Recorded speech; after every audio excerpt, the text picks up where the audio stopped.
Any team that has Sid and Jake as their top center and left wing should not be able to have another center and left wing who might be outperforming those two. Good morning to you. Good Wednesday morning. I'm Dejan Kovacevic of DK Pittsburgh Sports. This is Daily Shot of Penguins. It comes your way bright and early every weekday. If you're into football and or baseball, I also offer daily shots of Steelers and Pirates, where you found this. Penguins 5, Canucks 4 last night at PPG Paints Arena. It was a weird game. It was not at all a memorable game, even if the home team overcame a 3-goal first period deficit for only the third time in franchise history. Sorry, not at all memorable. Vancouver can't defend anything.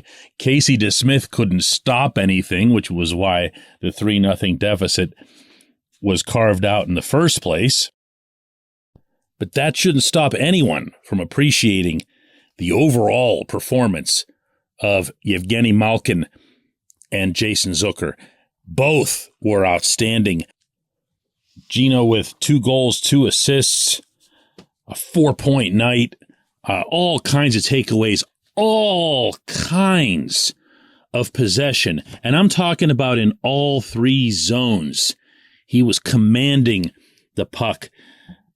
Zucker with a goal, assist, and a monstrous and extraordinarily, indisputably clean body check that sent Connor Garland pretty much through the boards in the first period. And it all made for a pretty good feeling afterward. This was Geno on what he liked best.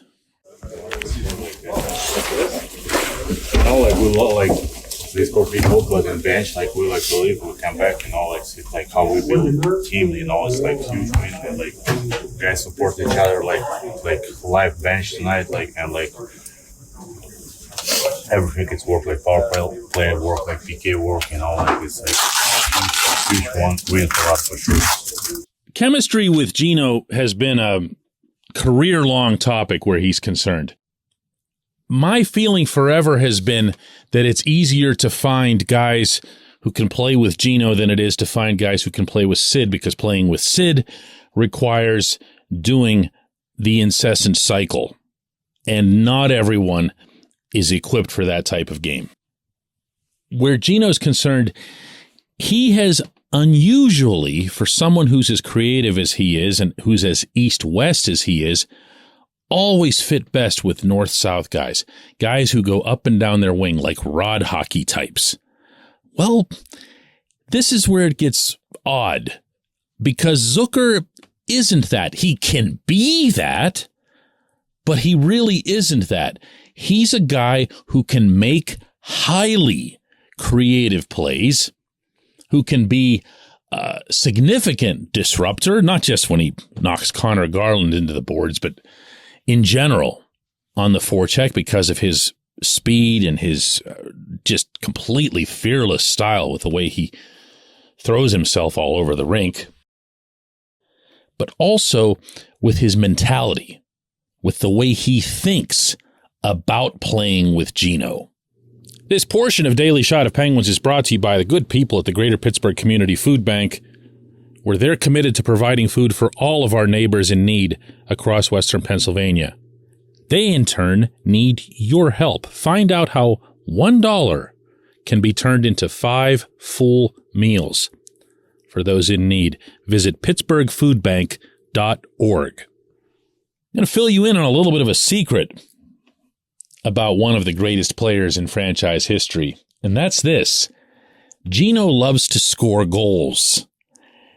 This goes back to his childhood, when he was seen as and rightly so, as this tall, elegant centerman who could see the whole rink, distribute the puck, make magic happen. And because of that, not just in Russia, where the centermen didn't necessarily need to be big, but they've been big, some of their great centers in that nation's hockey history, But Geno almost became typecast in that regard when what he really loved to do was to score the goals himself. Not at all a selfish player, just enjoyed that part of the game the most. And that only multiplied when it turned out that he and Alexander Ovechkin would end up in the same draft class, because here was Ovechkin. Everyone knew the greatest goal scorer they'd ever seen at that age. It turns out he's going to be the greatest goal scorer who ever lived. And the guy who was going to go number 2 overall couldn't possibly be the same type of player, so he had to be a passer. I was guilty of it myself. I covered that draft. I interviewed both of them at the time and got the same pushback, not from one, but from both. When Ovechkin was asked about Geno, he'd say, no, he's not just that. He's not just a passer. He can do everything. Zucker gets that. Zucker is an exceptionally intelligent professional athlete. So a lot of what Zucker makes happen on the ice emanates from the brain. The risk of stating the patently obvious. He's just really, really heady, and he's aware. He knows how to push buttons around him. He knows how to get guys motivated. He knows, to use the Mike Sullivan description from 3 weeks ago, how to drag the Penguins into the fight. Well, Geno's part of that. He knows how to work with Geno. He knows how to keep him happy, and he's aware of the importance of it. Listen to Zucker's response when I asked him about that old thought process that Geno can be tough to play with. And then on top of that, how he and Geno communicated on Geno's second goal, which was just a work of chemistry more than anything else between the two of them, with the multiple give and goes and then the final dish from Zucker across to Geno for the tap in. He's not a hard guy I mean, he's a world-class talent for a reason. And, he's a guy that a lot of players in this league would kill to play for and play with. And for me, I'm having a lot of fun with it. He's a great guy. Obviously an unbelievable talent. So for me, I'm just trying to help him as much as I can as well. The give and go, just something that just came naturally? Were you yelling? I called for the drop just to make sure that he knew we had 2-on-1 there. But then at that point, he made a nice play driving to the back post, made the pass a little bit easier for me. I'm not about to sit here and give Zucker credit for Geno's outstanding season to date. I'm just not. It's not right. I'm not about to do it in the reverse either. The main thing that Zucker's done right this season is to stay on the rink. But I do believe that the two of these guys and what they've done together on and off the ice, and their locker stalls are right next to each other in the room, I feel like I should share, has been a big, big part of what this team's achieved to date. When we come back, J1Q.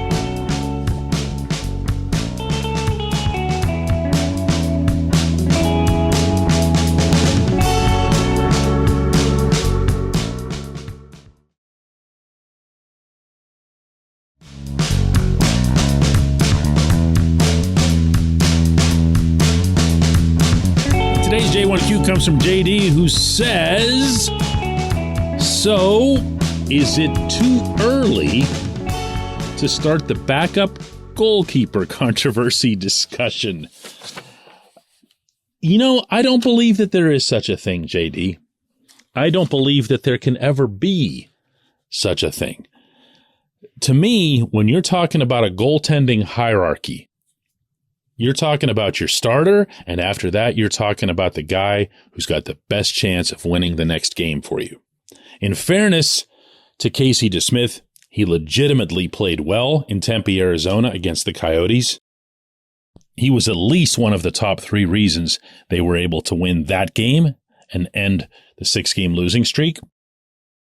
And what happened to him last night in the first period, that was one of those yankings that you could go over each individual goal and find a reason why it was not going to be the most routine save. Even the third one, which looked bad, the little flick from the point, because that one was tipped once and then there was a double screen immediately in front of him.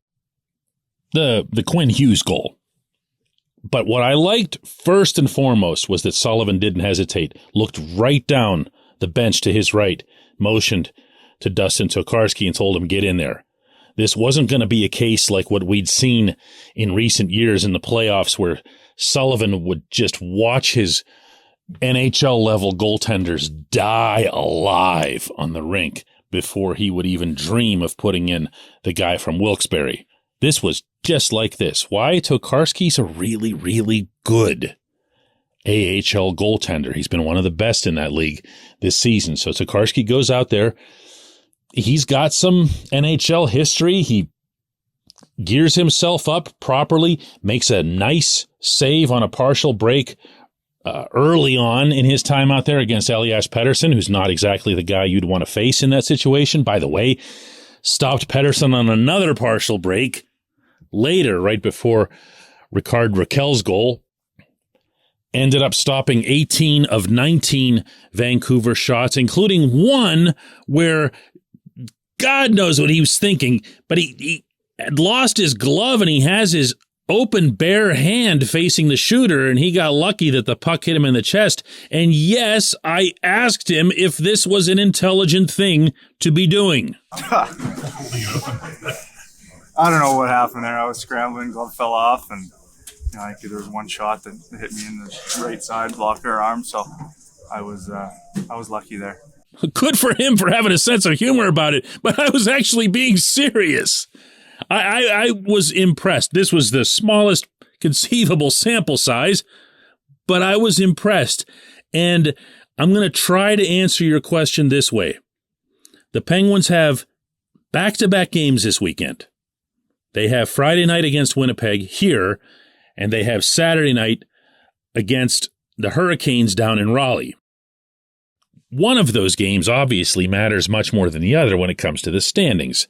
No one cares where the Penguins finish relative to the Jets, whereas the Canes not only are right there in your division, but they've also been just maybe the ugliest shortcoming of this season to date when it comes to a specific opponent, and that they've lost every game. So you could, if you're Mike Sullivan, massage this any number of ways. You can say we're going to go with Tokarski against Winnipeg just to ride the hot hand for another game, but we're going to give Casey a chance to really bounce back in the division game that matters more. You can say it a bunch of different ways. One way or another, I would find it awkward if Tokarski is your choice for the game against the Hurricanes. Okay, I think that's getting into some odd territory there. Whereas the hot hand thing is something that's just so common in the NHL, and you can just let everybody feel really good about winning the game with Tokarski getting the gladiator helmet after the game, with all kinds of way to go, guys, let's get another one, while at the same time not really disrupting any rhythm or locker room vibe by dumping all over DeSmith, just saying you're going to use him in Raleigh. That's the way that I'd go. But I'm going to reiterate, that's not a controversy. That's not a controversy. Tristan Jarry is the team's goaltender. He did skate before the Penguins' formal team skate yesterday at PPG Paints Arena. He's not seen as being close to a return. So all you do is just ride whoever you can ride. You know, you're doing whatever you can to patch it up until you get your main guy back. I appreciate the question. I appreciate everyone listening to Daily Shot of Penguins. Let's do another one tomorrow.